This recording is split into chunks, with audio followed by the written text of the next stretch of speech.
नमस्कार, मैं doctor Neha Gupta, Niramaya ENT hospital and speech therapy centre Raebareli से। आज हम लोग डिस्कस करेंगे ओटोमाइकोसिस के बारे में। ओटोमाइकोसिस जैसा कि नाम बताता है, ओटो मतलब कान और माइकोसिस मतलब फंगस का इन्फेक्शन। तो ओटोमाइकोसिस क्या है? कान के कैनाल का फंगस का इन्फेक्शन है। ये फंगस अलग अलग प्रकार का हो सकता है, जैसे कि Aspergillus Niger, Aspergillus fumigatus, Canada albicans. तो अलग अलग फंगस का इन्फेक्शन कान में हो सकता है। अब ये फंगस इन्फेक्शन कौन से मौसम में कॉमन होता है? जनरली जो गर्मी वाला मौसम और चिपचिपा मौसम होता है, ह्यूमिडिटी वाला मौसम, उसमें ये काफ़ी कॉमन होता है। तो जून, जुलाई, अगस्त ये सब महीनों में ये काफ़ी कॉमन होता है इंडिया में। और किस में कॉमन हो सकता है ये? जो डेली स्विमर्स हैं या जो आपका जैसे जनरली वाटर पार्क जाते रहते हैं लोग इस मौसम में, तो उनके कान में ये फंगस का इन्फेक्शन काफ़ी कॉमन है, क्योंकि ये जो कान में पानी और चिपचिपापन, ह्यूमिडिटी, मॉइस्चर जो हो जाता है, ये फंगस की ग्रोथ को काफ़ी ज़्यादा बढ़ा देता है। अब इसके बाद इसमें दिक्कतें क्या क्या होंगी मरीज़ को? तो मरीज़ के कान में बहुत ज़्यादा खुजली होगी, इचिंग बहुत ज़्यादा होगी, उसको डिस्कम्फर्ट होगा, उसको पेन होगा।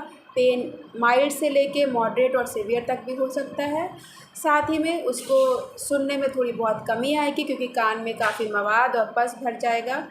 और कान से पस टाइप का गीला पदार्थ भी निकलेगा। वो पस पीले कलर का भी हो सकता है, वाइट भी हो सकता है, ग्रीन भी हो सकता है और ब्लैक भी हो सकता है। ये किस पे डिपेंड करता है?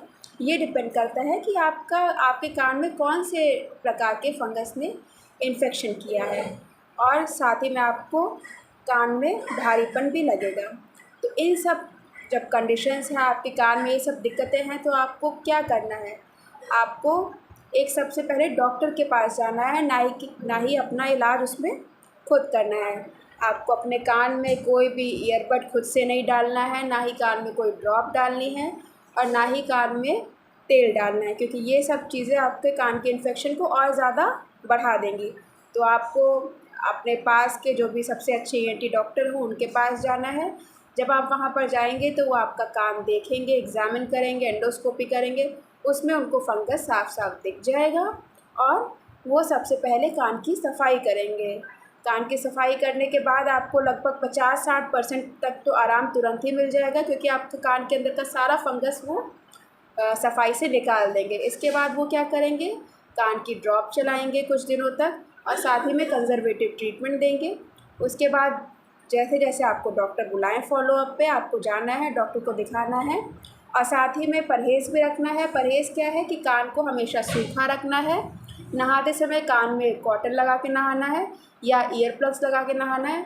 जो लोग स्विमर्स हैं या वाटर पार्क जाते रहते हैं, उनको भी विशेष ध्यान रखना है कि कान में हमेशा ईयर प्लग्स लगाए रहें। Thank you.